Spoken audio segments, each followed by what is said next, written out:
हम जो भी ये एग्जामिनेशन हुआ इसका हम लोग वॉशिंग का हम लोग मांग किए थे, इसका कैंसिलेशन का हम लोग मांग किए थे। क्या कुछ कहा अंदर में जज साहब ने, क्या कुछ कहा? जज साहब का कहना था अब क्या हो गया, तो एक दूसरा केस भी आ गया। अब जो है हम लोग और मजबूती से लड़ेंगे। पहले एक थे, अब एक और एक 11 हो गए। बीपीएससी को तो यही लग रहा था ना कि वही 5 लोग सब कुछ डिसाइड करेंगे और लड़ेंगे और जीतेंगे।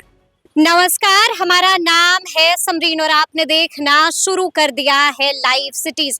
देखिए, आज सबकी निगाहें पटना हाई कोर्ट पर टिकी हुई थी। लाइव सिटीज ने आपको बीते दिन ही बताया था कि रमांशु सर ने भी एक याचिका हाई कोर्ट में दाखिल की थी और आज उस पर सुनवाई होनी थी, सुनवाई हुई भी है।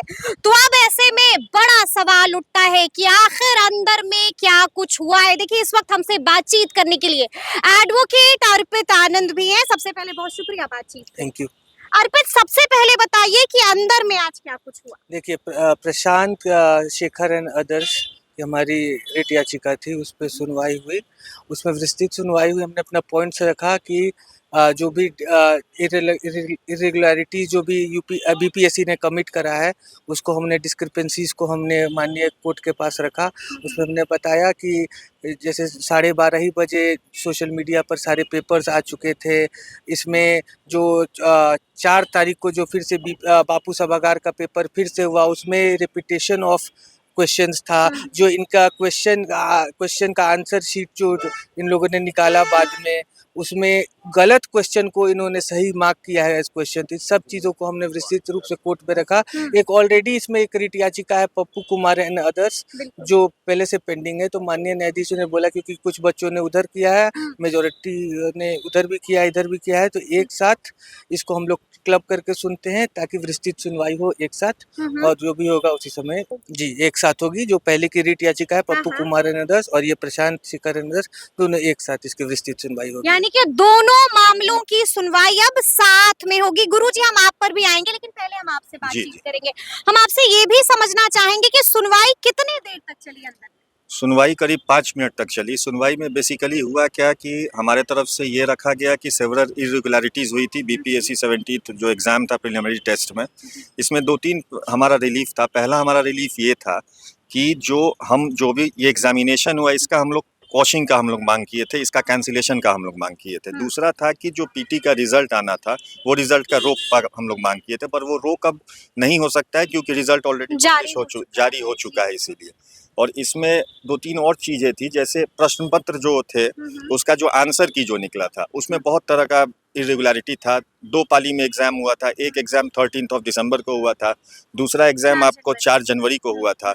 तो हमारा ये भी कहना था कि जो 4 जनवरी को जो भी अभ्यर्थियों ने परीक्षा दिया उनको एक एज मिल गया, तो वो एज उनको मिल गया। और ये हुआ कि उनको पैटर्न एक पता चल गया कि 13 तारीख को, चूंकि वो 13 तारीख को भी बैठे थे, और हमारा कहना था कि और भी सेंटर्स पे इरेगुलरिटी हुई है तो कैंसिल करना है, तो टोटल जितना भी एग्जामिनेशन है पूरा एग्जामिनेशन को कैंसिल किया जाए। यही हमारा मेन था।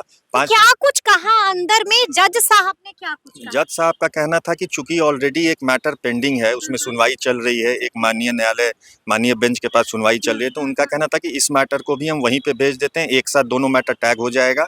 उस पर्टिकुलर मैटर में 31 को डेट है, तो अब 31 को ये उसी मैटर के साथ ये भी टैग होके आएगा। यानी कि दोनों मामला जी अब एक साथ 31 तारीख को ही सुना जाएगा। गुरुजी, अब क्या होगा? अब क्या हो गया, अब तो एक दूसरा केस भी आ गया।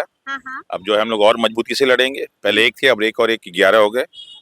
बीपीएससी को तो यही लग रहा था ना कि वही 5 लोग सब कुछ डिसाइड करेंगे, तो यहाँ भी संख्या बढ़ रही है। अब हम लोग भी एकदम मजबूती के साथ लड़ेंगे और लड़ेंगे और जीतेंगे, और हारने वालों को जेल भी भिजवाया जाएगा। हारने वालों को जेल भी भिजवाइएगा? बिल्कुल, जो जिसने अपराध सबूत वगैरह है? इतनी बड़ी ये हमारा जो जीतना है यही तो सबसे बड़ा सबूत है। अच्छा, अगर एग्जाम कैंसिल हो रहा तो क्यों हुआ? अनियमितता के कारण हुआ। और अनियमितता करने वाले कौन लोग हैं? यही लोग हैं, क्योंकि ये लोग डिनाई कर रहे हैं पहले दिन से। तो जो डिनाई कर रहा है और ये पारित हो गया कि साहब ये गलत हुआ है, तो इससे बड़ा सबूत और क्या चाहिए?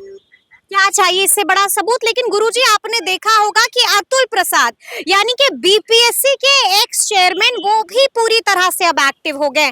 दोबारा से ट्विटर के जरिए बहुत कुछ इशारा कर रहे हैं। देखिए, उन्होंने देखिए यही कहते हैं ना कि जब आदमी एक आगे बढ़ता है ना तो और लोग साथ आने लगते हैं। उन्होंने एकदम परफेक्ट बात कही। देखिए, जब वो थे तो उन्होंने बहुत सारे चेंजेस किए और बच्चों ने उसका सपोर्ट किया। नेगेटिव मार्किंग उन्होंने इंट्रोड्यूस किया कि बच्चों ने विरोध नहीं किया। इसके अलावा उन्होंने जो है जो फिफ्थ ऑप्शन था उसको हटाया, बच्चों ने उसका सपोर्ट किया। उन्होंने एसए को शामिल किया, बच्चों ने उसका सपोर्ट किया। उन्होंने एक पेपर हटा दिया, बच्चों ने उसका सपोर्ट किया। उन्होंने मेंस में जो है ऑब्जेक्टिव कर दिया बच्चों ने। क्यों? क्योंकि बच्चों से पूछते थे, बच्चों से पोलिंग कराते थे। और यहाँ जितने अभी बैठे हुए हैं सब, ये सब जो मन करता है वो कर देते हैं। पूछते हैं, उनसे पूछते हैं जो जिंदगी में कभी बीपीएससी नहीं दिया। ऐसे टीचर मास्टर को बुला के बैठ के बात करते हैं, बिल्कुल शर्म आनी चाहिए। तो देखिए, मानो अतुल प्रसाद जी थे और उन्होंने इतने सारे एग्जाम का किसी ने कोई प्रश्न चिन्ह उठाया क्या? इंफॉर्मेशन लीक की बात की उन्होंने, ट्रेडिंग का जिक्र किया। बिल्कुल यही हो ही रहा है।